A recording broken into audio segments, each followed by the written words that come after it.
सर्वमङ्गलमाङ्गल्ये शिवे सर्वार्थसाधिके शरण्ये त्र्यम्बके देवी नारायणी नमोऽस्तुते। ॐ ह्रीं दुं दुर्गायै नमः। ॐ ಶ್ರೀ ಗುರುಭ್ಯೋ ನಮಃ. ನಮ್ಮ ಯೂಟ್ಯೂಬ್ ವಾಹಿನಿಯ ಸಮಸ್ತ ವೀಕ್ಷಕರಿಗೆ ನಿಮ್ಮ ನೇತ್ರಾವತಿ ಮಾಡುವ ನಮಸ್ಕಾರಗಳು. ಮಾಸ ಭವಿಷ್ಯ ಕಾರ್ಯಕ್ರಮಕ್ಕೆ ನಿಮ್ಮೆಲ್ಲರಿಗೂ ಆತ್ಮೀಯವಾದ ಸ್ವಾಗತ. ವೀಕ್ಷಕರೇ, ಸೆಪ್ಟೆಂಬರ್ ತಿಂಗಳ ಮಾಸ ಭವಿಷ್ಯ ಯಾವ ಯಾವ ರಾಶಿಗೆ ಯಾವ ರೀತಿ ಇದೆ ಅನ್ನೋದನ್ನ ಈಗ ನೋಡೋಣ. ಮಿಥುನ ರಾಶಿ. ಮಿಥುನ ರಾಶಿಯವರಿಗೆ ನಿಮ್ಮ ರಾಶ್ಯಾಧಿಪತಿಯಾದ ಬುಧ ಗ್ರಹ ಈ ತಿಂಗಳಲ್ಲಿ ಚತುರ್ಥ ಭಾವದಲ್ಲಿ ಉಚ್ಚ ಕ್ಷೇತ್ರದಲ್ಲಿ ಸ್ಥಿತನಾಗಿರ್ತಾನೆ. ಬಹಳ ವಿಶೇಷ. ಯಾಕಂದ್ರೆ ಯಾವಾಗ ರಾಶ್ಯಾಧಿಪತಿ ತುಂಬಾ ಪ್ರಬಲನಾಗ್ತಾನೆ, ಉಚ್ಚ ಕ್ಷೇತ್ರಕ್ಕೆ ಹೋಗ್ತಾನೆ, ನಿಮಗೆ ವಿಶೇಷವಾದ ಫಲವನ್ನ ಕೊಡ್ತಾನೆ. ಅದರಲ್ಲೂ ಬುಧನಿಗೆ 2 ಅಧಿಪತ್ಯವನ್ನ ಪಡ್ಕೊಂಡಿದ್ದಾನೆ. ಒಂದು ನಿಮ್ಮ ರಾಶ್ಯಾಧಿಪತಿ ಆಗ್ತಾನೆ, ಚತುರ್ಥಾಧಿಪತಿ ಕೂಡ ಆಗ್ತಾನೆ. ನೋಡಿ, ರಾಶ್ಯಾಧಿಪತಿಯಾಗಿ ವಿಶೇಷವಾಗಿ ಏನ್ ಫಲ ಕೊಡ್ತಾನೆ ಅಂದ್ರೆ, ಪ್ರಮುಖವಾಗಿ ಯಾರ್ಯಾರೆಲ್ಲ ಸ್ವಂತ ಉದ್ಯೋಗವನ್ನ ಮಾಡ್ತಾ ಇದ್ದೀರೋ ನಿಮ್ಮ ವ್ಯಾಪಾರ ವ್ಯವಹಾರದಲ್ಲಿ ಬಹಳಷ್ಟು ಲಾಭವನ್ನ ಈ ತಿಂಗಳಲ್ಲಿ ಕಾಣ್ತೀರಾ. ಎರಡನೇದಾಗಿ ಒಂದು ಮಾನಸಿಕವಾಗಿ ಬಹಳ ಸಂತೋಷದಿಂದ ಇರ್ತೀರಾ ಅಂತಾನೆ ಹೇಳ್ಬೋದು. ಸ್ವಲ್ಪ ಟ್ರಾವೆಲ್ ಮಾಡ್ತೀರಾ. ಟ್ರಾವೆಲ್ ಇಂದ ಕೂಡ ತುಂಬಾನೇ ಖುಷಿ ಆಗುತ್ತೆ. ನಿಮ್ಮ ಕೆಲವು ಆಸೆಗಳನ್ನ ಈಡೇರಿಸ್ಕೊಳ್ತೀರಾ. ಹಾಗೆ ಯಾವುದೇ ಒಂದು ಅನಾರೋಗ್ಯ ಸಮಸ್ಯೆಗಳಿತ್ತು ಅಂತಂದ್ರೆ ಸರಿಯಾದ ಟ್ರೀಟ್ಮೆಂಟ್ ಸಿಗುವುದರ ಮೂಲಕ ನಿಮ್ಮ ಅನಾರೋಗ್ಯ ಸಮಸ್ಯೆಯಿಂದ ಕೂಡ ನೀವು ಮುಕ್ತಿಯನ್ನ ಪಡ್ಕೊಳ್ತೀರಾ ಅಂತಾನೆ ಹೇಳ್ಬೋದು. ಕೆಲವೊಂದು ಹೆಲ್ತ್ ಇಶ್ಯೂಸ್ ಇತ್ತು, ಆ ಥರದ್ದೆಲ್ಲ ಕ್ಲಿಯರ್ ಆಗುತ್ತೆ. ಯಾಕಂದ್ರೆ ಕೆಲವರಿಗೆ ಅನಾರೋಗ್ಯ ಸಮಸ್ಯೆಗಳಿತ್ತು ಮಿಥುನ ರಾಶಿಯವರಿಗೆ. ಕಾರಣ ಏನಪ್ಪಾ ಅಂದ್ರೆ ನಿಮ್ಮ ರಾಶಿಯಲ್ಲಿ ಮಂಗಳ ಗ್ರಹ ಇದ್ದಿದ್ರಿಂದ. ಬಟ್ ಈ ತಿಂಗಳು ಕೂಡ ನಿಮ್ಮ ರಾಶಿಯಲ್ಲಿ ಮಂಗಳ ಇರ್ತಾನೆ. ಆದ್ರೆ ಎಲ್ಲಿವರೆಗೂ ಅಂದ್ರೆ 19ನೇ ತಾರೀಕುವರೆಗೂ ಇರ್ತಾನೆ. ಆಮೇಲೆ ಅವನು 2ನೇ ಮನೆ ಅಂದ್ರೆ ಕರ್ಕಾಟಕ ರಾಶಿಗೆ ಹೋಗ್ತಾನೆ. ಬಟ್ ಮಂಗಳ ನಿಮ್ಮ ರಾಶಿಯಲ್ಲಿ ಇದ್ರೂ ಕೂಡ ಅದು ಕೇವಲ ಒಂದು 19 ದಿನಗಳು. ಬಟ್ ನಿಮ್ಮ ರಾಶ್ಯಾಧಿಪತಿ ಪ್ರಬಲನಾಗ್ತಾನೆ. ಅಲ್ಲಿಂದ ನಿಮ್ಗೆ ಶುಭ ಫಲ ಕೊಡೋದಕ್ಕೆ ಶುರು ಮಾಡ್ತಾನೆ ಬುಧ ಗ್ರಹ. ಸರಿಯಾದ ಟ್ರೀಟ್ಮೆಂಟ್ ಸಿಕ್ತು ಅಥವಾ ಇನ್ಯಾವುದೋ ಆಸ್ಪತ್ರೆ ಚೇಂಜ್ ಮಾಡಿದ್ರೆ ಅಲ್ಲಿ ನಿಮ್ಗೆ ಚೆನ್ನಾಗಿ ಟ್ರೀಟ್ಮೆಂಟ್ ಸಿಕ್ತು, ಏನೋ ಅದರಿಂದ ನಿಮ್ಗೆ ಹೆಲ್ತ್ ಪ್ರಾಬ್ಲಮ್ ಹೋಯ್ತು, ಈ ತರ ಏನೋ ಒಂದು ಒಳ್ಳೇದು ಮ್ಯಾಜಿಕ್ ಅನ್ನೋ ತರನು ಆಗತ್ತೆ. ಹಾಗೆ ಮನಸ್ಸಿಗೂ ಕೂಡ ಸಂತೋಷ. ನೋಡಿ, ರಾಶ್ಯಾಧಿಪತಿ ಅಂದ್ರೇನೆ ನಮ್ಮ ಮನಸ್ಸು ಮತ್ತು ನಮ್ಮ ಮಾನಸಿಕ ಆರೋಗ್ಯ, ದೈಹಿಕ ಆರೋಗ್ಯ ಎರಡನ್ನೂ ಕಾಪಾಡುವಂತವನು ಆಗಿರ್ತಾನೆ. ಇನ್ನು ಚತುರ್ಥ ಭಾವದಲ್ಲಿರುವುದು ಇನ್ನೂ ವಿಶೇಷ. ಯಾವ ವಿಚಾರದಲ್ಲಿ ಅಂತಂದ್ರೆ ಮುಖ್ಯವಾಗಿ ಆಸ್ತಿ, ಮನೆ, ಭೂಮಿ ಇವುಗಳ ವಿಚಾರದಲ್ಲಿ. ನೀವು ಮನೆ ತಗೋಬೇಕು ಅಂತ ಅನ್ಕೊಂಡಿದ್ರೆ ಅಥವಾ ನಿವೇಶನ ತಗೋಬೇಕು ಅಂತ ಅನ್ಕೊಂಡಿದ್ರೆ ಈ ವಿಚಾರದಲ್ಲಿ ತುಂಬಾ ಒಳ್ಳೆ ಟೈಮ್ ಈ ತಿಂಗಳು. ಖಂಡಿತ ತಗೊಳ್ಳಿ. ನಿಮಗೆ ಅದಕ್ಕೆ ಬೇಕಾದ ಎಲ್ಲಾ ತರದ ಅನುಕೂಲಗಳು ಆಗುತ್ತೆ. ಯಾಕೆ ಗೊತ್ತಾ? ನೋಡಿ, ಚತುರ್ಥ ಭಾವದಲ್ಲಿ ಚತುರ್ಥಾಧಿಪತಿನೇ ಆಗಿರುವಂತಹ ಬುಧ ಗ್ರಹ ಉಚ್ಚ ಕ್ಷೇತ್ರದಲ್ಲಿದ್ದಾನೆ. ಇದು ಒಂದು. ಎರಡನೇ ವಿಚಾರ ಏನಂದ್ರೆ, ಈ ಮನೆ ತಗೋಬೇಕು ಅಥವಾ ಪ್ರಾಪರ್ಟಿ ಏನಾದ್ರು ತಗೋಬೇಕು ಅಂದ್ರೆ ಸಹಜವಾಗಿ ಕೆಲವರು ಲೋನ್ ಮಾಡ್ತಾರೆ. ಅಂದ್ರೆ ಒಂದು 75% ಜನ ಲೋನ್ ಮಾಡ್ತಾರಲ್ವಾ. ಆ ಲೋನ್ ಸಿಗ್ಬೇಕು ಅಂದ್ರೆ 6ನೇ ಮನೆ ಅಧಿಪತಿ ಅನುಗ್ರಹ ಇರಬೇಕು. ಈ 6ನೇ ಮನೆ ಅಧಿಪತಿ ಕುಜಗ್ರಹ ನಿಮ್ಮ ರಾಶಿಲೇ ಇದ್ದಾನೆ. 19ನೇ ತಾರೀಕಿಗೆ ಅವನು ಕರ್ಕಾಟಕ ರಾಶಿಗೆ ಹೋಗ್ತಾನೆ. ಅಲ್ಲಿ ನೀಚ ಭಂಗ ರಾಜಯೋಗವನ್ನ ಪಡಿತಾನೆ. 2ನೇ ಮನೆಯಲ್ಲಿ ಈಗಾಗಲೇ ಗುರು ಇದ್ದಾರೆ, ಧನಕ್ಕೆ ಕಾರಕ. ಸೊ ಹಣಕಾಸಿನ ಅನುಕೂಲವನ್ನ ಗುರುಗ್ರಹ ನಿಮ್ಗೆ ಕೊಡ್ತಾರೆ. ಹಾಗಾಗಿ ನಿಮ್ಗೆ ಬಹಳ ಅನುಕೂಲ. ಪಂಚಮ ಸ್ಥಾನದಲ್ಲಿರೋ ಶುಕ್ರ ಸ್ವಕ್ಷೇತ್ರದಲ್ಲಿ ಕೂತ್ಕೊಂಡು ನಿಮ್ಮ ಭವಿಷ್ಯದಲ್ಲಿ ನಿಮಗೆ ನಿಮ್ಮ ಆಸೆಗಳನ್ನ ಈಡೇರಿಸ್ತಾನೆ. ಇವಾಗ ಏನ್ ನೀವು ಪ್ರಾಪರ್ಟಿ ಅಂತ ತಗೊಳ್ತೀರಾ ಅದು ನಿಮ್ಮ ಭವಿಷ್ಯ ಆಗಿರುತ್ತೆ. ಯಾರೇ ಒಬ್ಬರ ಆಸ್ತಿಯನ್ನ ತಗೊಂಡ್ರು ಕೂಡ ಅದು ಅವರ ಭವಿಷ್ಯಕ್ಕಾಗಿ ಆಗಿರುತ್ತಲ್ವಾ. ಸೊ ಅದು ಪಂಚಮ ಸ್ಥಾನ ಅನ್ನೋದು ಭವಿಷ್ಯವನ್ನ ತೋರಿಸುತ್ತೆ. ನಿಮಗೆ ನಿಮ್ಮ ಭವಿಷ್ಯಕ್ಕೆ ತುಂಬಾನೇ ಉಪಯುಕ್ತವಾಗುವಂತಹ ನಿರ್ಧಾರಗಳನ್ನ ಈ ತಿಂಗಳಲ್ಲಿ ತಗೊಳ್ತೀರಾ ಅನ್ನೋದ್ರ ಸೂಚನೆಯನ್ನ ಶುಕ್ರ ಮೊದಲೇ ತೋರಿಸ್ಬಿಡ್ತಾನೆ.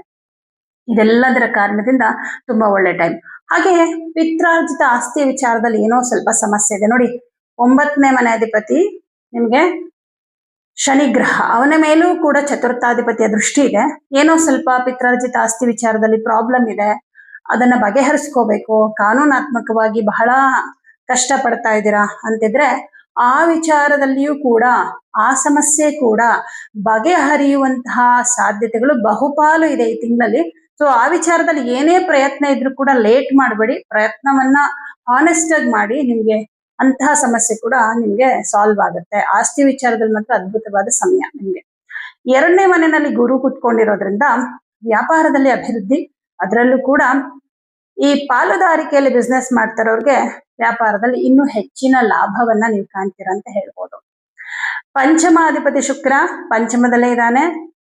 ಈ ಮೊದಲು ಕಳೆದ ಒಂದು 3-4 ವಾರಗಳಿಂದ ಚತುರ್ಥ ಭಾವದಲ್ಲಿ ನೀಚ ಸ್ಥಾನದಲ್ಲಿ ಶುಕ್ರ ಇದ್ದಿದ್ರಿಂದ ಮಕ್ಕಳ ಬಗ್ಗೆ ಚಿಂತೆ, ಅವರ ಆರೋಗ್ಯದ ಬಗ್ಗೆ ಅಥವಾ ಅವರ ಎಜುಕೇಶನ್ ಬಗ್ಗೆ, ಅವರ ಬದುಕಿನ ಬಗ್ಗೆ ಏನೋ ಒಂದು ಟೆನ್ಷನ್ ಚಿಂತೆ ಇತ್ತು. ಆದ್ರೆ ಈ ತಿಂಗಳಿನಲ್ಲಿ ಆ ಚಿಂತೆಗಳೆಲ್ಲ ನಿವಾರಣೆ ಆಗುತ್ತೆ, ಏನೋ ಸಮಸ್ಯೆ ಸಾಲ್ವ್ ಆಗುತ್ತೆ. ಹಾಗೆ ರವಿ ಗ್ರಹ ತೃತೀಯ ಭಾವದಲ್ಲಿ ಸ್ಥಿತನಾಗಿರ್ತಾನೆ 17ನೇ ತಾರೀಕುವರೆಗೂ. 17ನೇ ತಾರೀಕಿಗೆ ಚತುರ್ಥ ಭಾವಕ್ಕೆ ಹೋಗ್ತಾನೆ. ಬಟ್ ಇಲ್ಲಿ ರವಿ ನಿಮ್ಗೆ 3ನೇ ಮನೆಯಲ್ಲಿ ಇದ್ದಾಗಲೂ ಕೂಡ ಯಾವುದೇ ರೀತಿಯ ಅಶುಭ ಫಲವನ್ನ ಕೊಡೋದಿಲ್ಲ. ಚತುರ್ಥ ಭಾವಕ್ಕೆ ಹೋದ ಮೇಲೂ ನಿಮ್ಗೆ ಯಾವುದೇ ರೀತಿಯ ಅಶುಭ ಫಲವನ್ನ ಕೊಡೋದಿಲ್ಲ. ಅಂದ್ರೆ ನಿಮ್ಮ ವ್ಯವಹಾರದ ವಿಚಾರವಾಗಿ ಯಾವುದೇ ರೀತಿಯ ಅಶುಭ ಫಲ ಕೊಡೋದಿಲ್ಲ. ಆದರೆ ನಿಮ್ಗೆ ಶನಿ ಗ್ರಹ 9ನೇ ಮನೆ ಅಧಿಪತಿಯಾಗಿದ್ದಾನೆ. 9ನೇ ಮನೆ ಅನ್ನೋದು ಪಿತೃಸ್ಥಾನ. ಈ ಶನಿಯ ಮೇಲೆ ರವಿ ದೃಷ್ಟಿ ಬೀಳೋದಕ್ಕೆ ಶುರುವಾಗುತ್ತೆ. ಯಾವಾಗಿಂದ? 17ನೇ ತಾರೀಕಿನ ಮೇಲೆ. ಅವನ ದೃಷ್ಟಿ ಬೀಳಕ್ ಶುರು ಮಾಡ್ತಿದ್ದಂಗೆ ಅಂದ್ರೆ 17ನೇ ತಾರೀಕಿನ ನಂತರ ನಿಮ್ಮ ತಂದೆಯ ಆರೋಗ್ಯದಲ್ಲಿ ತೊಂದರೆಗಳು ಶುರುವಾಗತ್ತೆ, ಅಥವಾ ತಂದೆಯ ವಿಷಯದಲ್ಲಿ ಏನೋ ಸಮಸ್ಯೆಗಳು ಶುರುವಾಗುತ್ತೆ, ಅಥವಾ ಮನಸ್ತಾಪ ಜಗಳಗಳು ಆಗ್ಬೋದು. ಬಟ್ ಇಲ್ಲಿ ಏನು ಅಂದ್ರೆ ಆರೋಗ್ಯದಲ್ಲಿ ಏನೋ ತೊಂದರೆಗಳು, ಟೆನ್ಷನ್ ಈ ತರದ್ದು ಜಾಸ್ತಿ ತೋರಿಸ್ತಾ ಇದೆ. ಸೊ ನೀವು 17ನೇ ತಾರೀಕು ತನಕ ವೇಟ್ ಮಾಡೋ ಬದಲು ಈಗ್ಲಿಂದನೇ ಸೂರ್ಯನಿಗೆ ಪರಿಹಾರ, ಶನಿಗೆ ಪರಿಹಾರವನ್ನ ಮಾಡ್ಕೊಳ್ತಾ ಹೋಗ್ಬೇಕು. ಪರಿಹಾರವನ್ನ ಕೊನೆಯಲ್ಲಿ ಹೇಳ್ತೇನೆ ನಾನು. ಹಾಗೆ ನಿಮ್ಗೆ ದ್ವಿತೀಯ ಭಾವದಲ್ಲಿ ಮಂಗಳ ಮತ್ತು ಗುರು ಸ್ಥಿತರಾಗಿರೋದ್ರಿಂದ ಪ್ರಮುಖವಾಗಿ ಬೇರೆಯವರ ಕೈ ಕೆಳಗೆ ಕೆಲಸ ಮಾಡುವಂತವ್ರಿಗೆ ಏನು ಶುಭ ಅಂದ್ರೆ ನೋಡಿ, ದಶಮಾಧಿಪತಿ 6ನೇ ಮನೆ ಅಧಿಪತಿ ಇಬ್ರು ಇರ್ತಾರೆ. ಏನಾದ್ರೂ ಕೆಲಸ ಚೇಂಜ್ ಮಾಡ್ಬೇಕು ಅಂತ ಅನ್ಕೊಂಡಿದ್ರೆ, ಇದಕ್ಕಿಂತ ಒಳ್ಳೆ ಅವಕಾಶವನ್ನ ನೀವು ಎಕ್ಸ್ಪೆಕ್ಟ್ ಮಾಡ್ತಾ ಇದ್ರೆ ಆ ಥರದ ಅವಕಾಶ ನಿಮ್ಗೆ 19ನೇ ತಾರೀಕು ನಂತರ ಸಿಗುತ್ತೆ. ಸಿಕ್ಕಿದಾಗ ಅದನ್ನ ಉಪಯೋಗಿಸ್ಕೊಳ್ಳಿ. ಇದು ಪ್ರೈವೇಟ್ ಜಾಬ್ ಅಲ್ಲಿ ಇರ್ತಕ್ಕಂಥವ್ರಿಗೆ ಅನ್ವಯ ಆಗುತ್ತೆ. ಸರ್ಕಾರಿ ಉದ್ಯೋಗದಲ್ಲಿರುವಂತವ್ರಿಗೆ ಅಶುಭ ಅಂತ ಏನಿಲ್ಲ, ಚೆನ್ನಾಗಿದೆ. ಆದ್ರೆ ಕೆಲಸದ ಹೊರೆ, ಸ್ಟ್ರೆಸ್ ಸ್ವಲ್ಪ ಜಾಸ್ತಿ ಆಗುತ್ತೆ. ಆದ್ರೆ ನಿಮ್ಮ ಕೆಲಸಕ್ಕೆ ಅದು ಯಾವುದೇ ನೆಗೆಟಿವ್ ಎಫೆಕ್ಟ್ ಕೊಡೋದಿಲ್ಲ. ಯಾಕಂದ್ರೆ ನಿಮ್ಮ ರಾಷ್ಟ್ರಾಧಿಪತಿ ಉಚ್ಚ ಕ್ಷೇತ್ರದಲ್ಲಿರೋದ್ರಿಂದ ನಿಮಗೆ ಕೊಟ್ಟಿರೋ ಜವಾಬ್ದಾರಿಯನ್ನ ನೀವು ತುಂಬಾ ಅಚ್ಚುಕಟ್ಟಾಗಿ ನಿಭಾಯಿಸ್ತೀರಾ. ಇಲ್ಲಿ ಏನಾಗುತ್ತೆ ನೋಡಿ, ನಿಮ್ ರಾಷ್ಟ್ರಾಧಿಪತಿ ಬುಧ ಗ್ರಹ. ಬುಧನಿಗೆ ರವಿ ಕೂಡ ಶತ್ರು ಅಲ್ಲ, ಹಾಗೆ ಶನಿನೂ ಶತ್ರು ಅಲ್ಲ. ಶನಿ ಬುಧನನ್ನ ನೋಡಿದ್ರು ನಿಮ್ಗೆ ಅಶುಭ ಫಲ ಅಲ್ಲ. ಬುಧ ರವಿ ಜೊತೆ ಇದ್ದಾನೆ, ಅದು ಕೂಡ ನಿಮ್ಗೆ ಅಶುಭ ಫಲ ಅಲ್ಲ. ಇನ್ನು ಮುಖ್ಯವಾಗಿ ರವಿ ಬುಧ ಒಂದ್ ಕಡೆ ಸೇರಿದ್ರೆ ಅದು ಬುಧಾದಿತ್ಯ ಯೋಗವಾಗುತ್ತೆ. ಹಾಗಾಗಿ ಕೆಲಸ ಸ್ವಲ್ಪ ಜಾಸ್ತಿ, ಜವಾಬ್ದಾರಿ ಜಾಸ್ತಿ, ಬಟ್ ನಿಭಾಯಿಸುವಂತಹ ಸಾಮರ್ಥ್ಯ ನಿಮ್ಗೆ ಅದು ಹೆಚ್ಚಾಗತ್ತೆ ಈ ತಿಂಗಳಲ್ಲಿ. ಹಾಗಾಗಿ ಕೆಲಸದಲ್ಲಿ ಏನೂ ತೊಂದರೆಗಳಿಲ್ಲ. ವಾಕ್ಸ್ಥಾನದಲ್ಲಿ ಗುರು ಪ್ರಬಲನಾಗಿರೋದ್ರಿಂದ ಮಾತಿನ ಮೂಲಕ ಅಟ್ರಾಕ್ಟ್ ಮಾಡುವಂಥದ್ದು, ಕೆಲಸ ಮಾಡುವಂತ ಸ್ಥಳದಲ್ಲಾಗಿರ್ಬಹುದು, ಯಾವುದೇ ವಿಚಾರದಲ್ಲಿ ಕೂಡ ಮಾತನಾಡಿ ಆ ಒಂದು ನಿಮ್ಮ ನಾಲೆಡ್ಜ್ ಅನ್ನ ಗೊತ್ತು ಮಾಡಿಸುವಂಥದ್ದು. ಹಾಗೆ ಒಪ್ಪಂದಗಳಾಗಿರಬಹುದು, ಶುಭ ಕಾರ್ಯಗಳ ಬಗ್ಗೆ, ದೈವ ಕಾರ್ಯಗಳ ಬಗ್ಗೆ ಏನಾದ್ರೂ ಆಲೋಚನೆಗಳು ಮಾಡ್ಕೊಂಡಿದ್ರೆ ಅವುಗಳ ಮಾತುಕತೆಗಳು, ಶುಭ ಕಾರ್ಯಗಳ ಬಗ್ಗೆ, ಮನೆಯಲ್ಲಿ ಯಾವುದೋ ಒಂದು ವಿವಾಹಕ್ಕೆ ಸಂಬಂಧಪಟ್ಟಂತೆ ಏನೋ ಪ್ರಸ್ತಾಪಗಳನ್ನ ಮಾಡಬೇಕು, ಅಥವಾ ವಧುವರ ಅನ್ವೇಷಣೆಗೆ ಹೋಗ್ಬೇಕು, ಮಾತುಕತೆಗಳಿದೆ, ಆ ಥರದ್ದು ಯಾವುದೇ ಮಾತುಕತೆಗಳಿದ್ರು ಕೂಡ ಈ ತಿಂಗಳಲ್ಲಿ ತುಂಬಾ ಒಳ್ಳೇದು, ಸಕ್ಸಸ್ ಆಗತ್ತೆ. ಅಂದ್ರೆ ನಿಮ್ಮ ಮಾತಿನಿಂದ ನೀವೇನ್ ಮಾತಾಡ್ತೀರಾ ಆ ಮಾತಿನಿಂದ ನಿಮ್ಗೆ ಆಗ್ಬೇಕಾಗಿರೋ ಕಾರ್ಯ ಸಕ್ಸಸ್ ಆಗತ್ತೆ. ಹಾಗೆ ಹಣಕಾಸಿನ ವಿಷಯದಲ್ಲಿ ಏನಾದ್ರೂ ಮಾತುಕತೆ ಇದ್ರು ಕೂಡ, ಒಪ್ಪಂದಗಳಿದ್ರು ಕೂಡ ಆ ವಿಷಯದಲ್ಲೂ ಕೂಡ ತುಂಬಾ ಅನುಕೂಲ ಆಗುತ್ತೆ ನಿಮ್ಗೆ. ದಶಮಾಧಿಪತಿಯು ದ್ವಿತೀಯ ಭಾವದಲ್ಲಿ ಸ್ಥಿತನಾಗಿರೋದ್ರಿಂದ ನಿಮ್ಮ ಉದ್ಯೋಗದ ಕೆಲಸಗಳಷ್ಟೇ ಅಲ್ಲದೆ ವೈಯಕ್ತಿಕ ಕೆಲಸಗಳು ಏನೋ ಇದ್ರೂ ಕೂಡ ಎಲ್ಲವೂ ಕೂಡ ನಿಮ್ಗೆ ಕಂಪ್ಲೀಟ್ ಆಗುತ್ತೆ ಈ ತಿಂಗಳಲ್ಲಿ ಅಂತ ಹೇಳ್ಬೋದು. ಯಾವುದೇ ರೀತಿಯ ನಿಮ್ಗೆ ತೊಂದರೆಗಳು, ಸಮಸ್ಯೆಗಳಿಲ್ಲ. ಆದ್ರೆ ತಂದೆ ಅಥವಾ ವಯಸ್ಸಾದವರು ಮನೆಯಲ್ಲಿದ್ರೆ ಅವರ ಆರೋಗ್ಯದ ಕಡೆ ಸ್ವಲ್ಪ ಗಮನ ಕೊಡಿ. ಸಣ್ಣದಾಗಿರೋ ಸಮಸ್ಯೆ ಇರುವಾಗ್ಲೇನೆ ಅದನ್ನ ನೀವು ಬಗೆಹರಿಸೋ ಪ್ರಯತ್ನನ ಮಾಡ್ಕೊಳ್ಳಿ. ಪಂಚಮ ಸ್ಥಾನದಲ್ಲಿ ಶುಕ್ರ ಸ್ಥಿತನಾಗಿರೋದ್ರಿಂದ ವಿದ್ಯಾರ್ಥಿಗಳಿಗೆ ತುಂಬಾ ಚೆನ್ನಾಗಿದೆ. ಯಾಕಂದ್ರೆ ಪಂಚಮ ಅನ್ನೋದೇ ವಿದ್ಯಾಭಾವ. ಈ ಪಂಚಮಾಧಿಪತಿಯು ಪಂಚಮದಲ್ಲೇ ಸ್ಥಿತನಾಗಿರೋದ್ರಿಂದ ವಿದ್ಯಾರ್ಥಿಗಳಿಗೆ ತುಂಬಾ ಚೆನ್ನಾಗಿದೆ.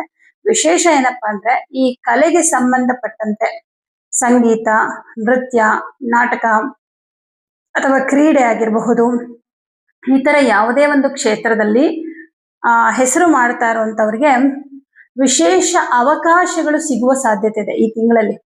ಸ್ಟೇಜ್ ಪರ್ಫಾರ್ಮ್ ಮಾಡೋದಕ್ಕೆ ಅವಕಾಶ ಸಿಗಬಹುದು, ಸ್ಪೋರ್ಟ್ಸ್ ಅಲ್ಲಿ ಇರೋರಿಗೆ ಅವಕಾಶ ಸಿಗಬಹುದು, ನೃತ್ಯ, ಸಂಗೀತ ಇವುಗಳಲ್ಲಿ ಕಲೆಯಲ್ಲಿ ಇರ್ತಕ್ಕಂಥವ್ರಿಗೆ ಅವಕಾಶ. ಯಾಕಂದ್ರೆ ಪಂಚಮ ಸ್ಥಾನದಲ್ಲಿರೋದು ಶುಕ್ರ. ಶುಕ್ರ ಅಂದ್ರೇನೆ ಕಲೆ, ಪಂಚಮ ಅನ್ನೋದು ಕಲಿಕೆ. ಸೊ ನೀವು ಕಲೆಯಲ್ಲಿ ಏನಾದ್ರೂ ಕಲೆಯ ಕಲಿಕೆಯಲ್ಲಿ ಇದ್ದೀರಾ ಅಂತಂದ್ರೆ ಅಂಥವ್ರಿಗೆ ಅದ್ಭುತವಾದ ಸಮಯ. ಎಷ್ಟೋ ಜನ ಪಾಪ ಒಂದು ಅವಕಾಶಕ್ಕೋಸ್ಕರ ಕಾಯ್ತಾ ಇರ್ತಾರೆ. ಈ ಒಂದು ಆಕ್ಟಿಂಗ್ ಆಗಿರಬಹುದು ಅಥವಾ ಸಂಗೀತ ಆಗಿರ್ಬೋದು, ನೃತ್ಯ ಆಗಿರಬಹುದು, ಇದನ್ನೆಲ್ಲ ಕಲ್ತು ಅದರಲ್ಲಿ ಒಳ್ಳೆಯ ಒಂದು ಹೆಸರನ್ನ ಪಡ್ಕೊಂಡಿರ್ತಾರೆ. ಅದ್ರಲ್ಲಿ ಇನ್ನೂ ಒಳ್ಳೆಯ ಅವಕಾಶಕ್ಕೋಸ್ಕರ ಕಾಯ್ತಾ ಇರೋಂಥವ್ರಿಗೆ ತುಂಬಾ ಒಳ್ಳೆಯ ಸಮಯ ಅಂತ ಹೇಳ್ಬೋದು. ಎಲ್ಲಾ ರೀತಿಯಲ್ಲೂ ಚೆನ್ನಾಗಿದೆ. ಪ್ರಮುಖವಾಗಿ ನೀವು ಮಾಡ್ಬೇಕಾಗಿರೋ ಪರಿಹಾರ, ಪಿತೃಸ್ಥಾನಾಧಿಪತಿಗೆ ರವಿಯ ದೃಷ್ಟಿ ಹಾಗೆ ಪಿತೃಸ್ಥಾನದಲ್ಲಿ ರಾಹು ಇರೋದ್ರಿಂದ ತಂದೆಯ ಆರೋಗ್ಯದಲ್ಲಿ ಪ್ರಮುಖವಾಗಿ ಸಮಸ್ಯೆಗಳು ಬರುತ್ತೆ. ಇದಕ್ಕೆ ಪರಿಹಾರ, ಈ ತಿಂಗಳಿನಲ್ಲಿ ಪ್ರತಿ ಶನಿವಾರ ಎಳ್ಳು ಮತ್ತು ಉದ್ದಿನ ಬೇಳೆ ದಾನ, ಹಾಗೆ ಪ್ರತಿ ಭಾನುವಾರ ಗೋಧಿ ದಾನ, ಹಾಗೆ ಪ್ರತಿದಿನ ಆದಿತ್ಯ ಹೃದಯ ಮಂತ್ರ ಹೇಳ್ಕೊಳ್ಳಿ. ಬೆಳಗ್ಗೆ ಹೊತ್ತು ಆದಿತ್ಯ ಹೃದಯ ಮಂತ್ರವನ್ನ ಸಂಜೆ ಹೇಳ್ಬಾರ್ದು, ಬೆಳಗ್ಗೆ ಹೇಳ್ಕೊಳ್ಳಿ. ಹಾಗೆ ಹನುಮಾನ್ ಚಾಲಿಸ ಮಂತ್ರ ಹೇಳ್ಕೊಳ್ಳಿ ಡೈಲಿ. ಹನುಮಾನ್ ಚಾಲಿಸ ಮಂತ್ರವನ್ನ ಬೆಳಗ್ಗೆ ಬೇಕಾದ್ರೂ ಹೇಳ್ಬೋದು, ಸಂಜೆನೂ ಹೇಳ್ಬೋದು. ಸೊ ಇದಿಷ್ಟು ಪರಿಹಾರವನ್ನ ನೀವು ಮಾಡ್ಕೊಂಡ್ರೆ ದೊಡ್ಡ ಮಟ್ಟದಲ್ಲಿ ಏನೋ ಸಮಸ್ಯೆ ಆಗದೆ ಇರೋ ಹಾಗೆ ನೋಡ್ಕೋಬಹುದು. ಏನೋ ಸಣ್ಣದಲ್ಲಿ ಏನೋ ಸಮಸ್ಯೆ ಆಗ್ಬೇಕಾಗಿತ್ತು, ಸಣ್ಣದ್ರಲ್ಲಿ ಅದು ಗೊತ್ತಾಗಿ ಅದನ್ನ ನಿವಾರಣೆ ಮಾಡ್ಕೊಂಡ್ರಿ ಅನ್ನೋ ರೀತಿಯಲ್ಲಿ ಆಗತ್ತೆ. ಹಾಗಾಗಿ ಪರಿಹಾರಗಳನ್ನ ಮಾಡ್ಕೊಳ್ಳಿ ಇದೊಂದು ವಿಷಯಕ್ಕೆ.